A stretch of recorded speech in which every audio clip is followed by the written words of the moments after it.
David Coote, Premier League referee, talking about Liverpool. And we're going to look at the wider ramifications of this. But take a listen to this. By the way, I don't know who he's filming with. No idea. It's obviously from a while back, but it's still very important. Take a listen. So, what did you think of the Liverpool game earlier when you were fourth official? Liverpool was shit. What do you think of Jurgen Klopp? Absolutely.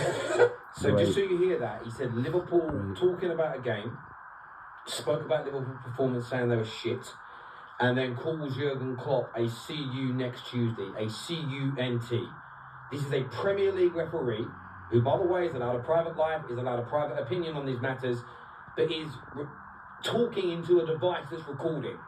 So this straight away, in my opinion, is a hugely sackable offence for someone who's meant to be impartial and who is meant to be balanced. Let's continue. What would you say? Why would you say that Jurgen Klopp is a cunt? Aside from having a right pop at me when I referee against Burnley in lockdown.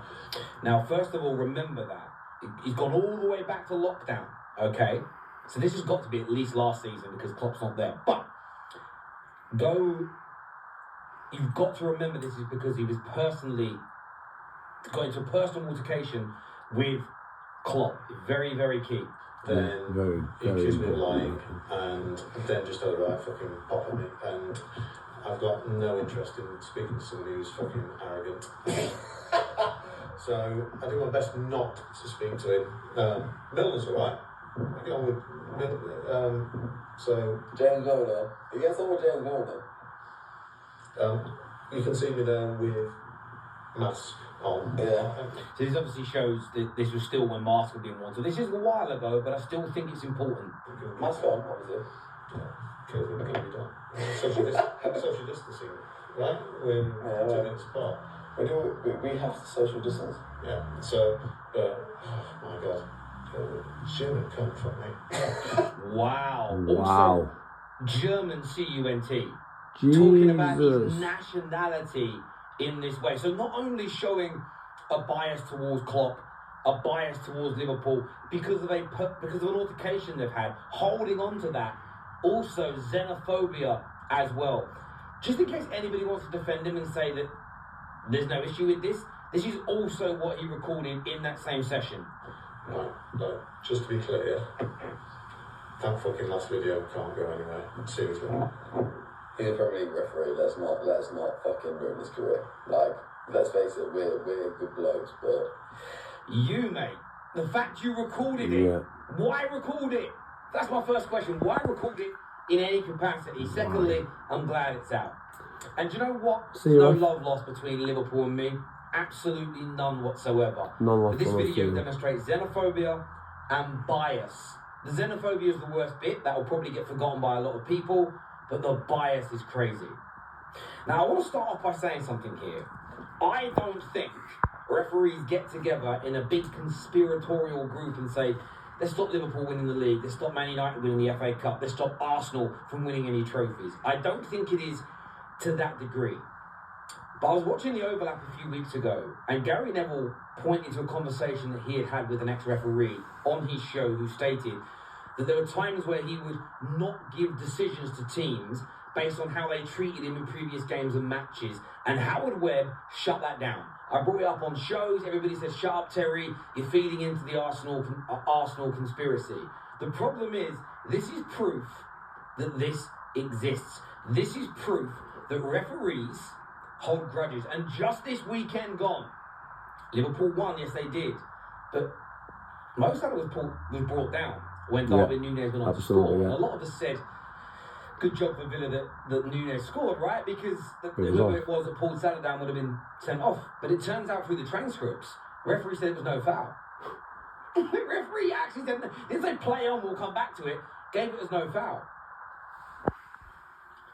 I personally believe, and there's nothing that Howard Webb can say to change my mind, that these referees hold personal grudges. I don't think it's focused purely on one team. I don't think it's focused purely on one manager. But I think individual referees go into matches with a clear, unadulterated bias. And the fact that the PGMOL, the Premier League, everybody at Sky Sports, Talk Sports, everyone associated with them, you guys have absolutely lapped up the bullshit for years from these referees.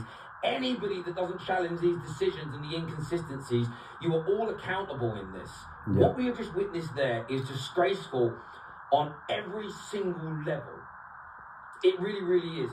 And Arsenal fans have been talking about this for a while, and they are consistently called out for it. Let's take a look at some clips here from recent weeks. I don't know why there's no sound here. Let me try and refresh this and see if the sound will play. Let me try that one again. Apologies. Yeah, at least a yellow. I don't get how the refs not give anything for that. Or I think he didn't even give a free kick, did he? Oh, I can't remember. I did give a free kick. But he's, this is your Arsenal memories are a bit blurred, I think. There. he's kicked out clearly him twice. How the ref can't give a yellow for that? At least I don't understand. That baffles me. Yeah, I agree. It's a yellow card. It's not a red card. But I get your point. It's a different game if Van Dijk's on a yellow card from early on. But there's no agenda. People say there's no agenda. It always gets shut down as a talking point. Maybe there is. Maybe that there isn't a company-wide PGMOL conspiracy against Arsenal, but we can now no longer believe that referees individually don't hold grudges against teams. Chelsea have spoken about Anthony Taylor and the way he treats them. As a Man United, I mean, David Coote was the guy, by the way, that gave West Ham that penalty the other week. These are horrendous decisions. We see a consistent lack of inconsistency when it comes to these decisions. And every time we try to bring it up, TalkSport, Sky Sports, TNT Sports, slam anybody that speaks about it.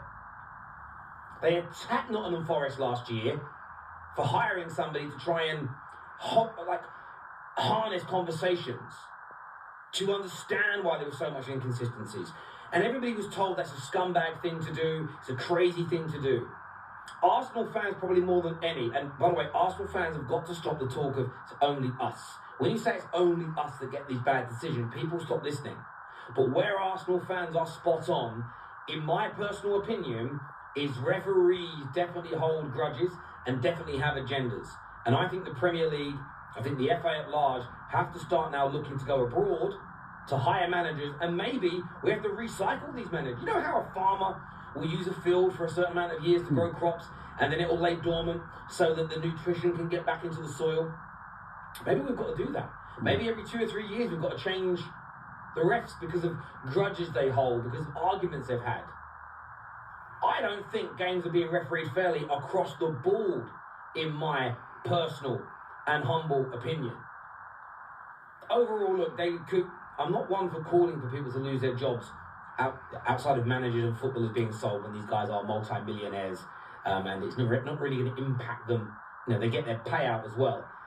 I'm not one for advocating for a working class person to lose their job, but I don't understand how he can remain in his position. Xenophobia, as clear as day. Admitting he has an agenda, talking about a football team's performance, and speaking about a manager in that way with those words on a phone or recording device, whatever it may be, is absolutely sackable. It's a disgrace in every single which way. Arsenal fans, not the ones who believe there's a conspiracy against them solely, but the Arsenal fans who have been abused and attacked for saying there's a deeper problem here, are owed an apology. Nottingham Forest are owed an apology. I think every fan who calls out the inconsistencies and gets shot down by the mainstream media deserve apologies. And do you know what? Absolutely For everybody this guy that's been propping up the PGMOL, definitely everybody that's been propping up needs to go shout out to the Football Terrorists for bringing this video to us, for me be able to get this video out now to you people that are watching the videos. Appreciate it, thanks very much. If you like the video, give us a like, and if you can, it didn't cost out if you did that subscribe button, it would really help. Appreciate you, good night, God bless, and have a good day.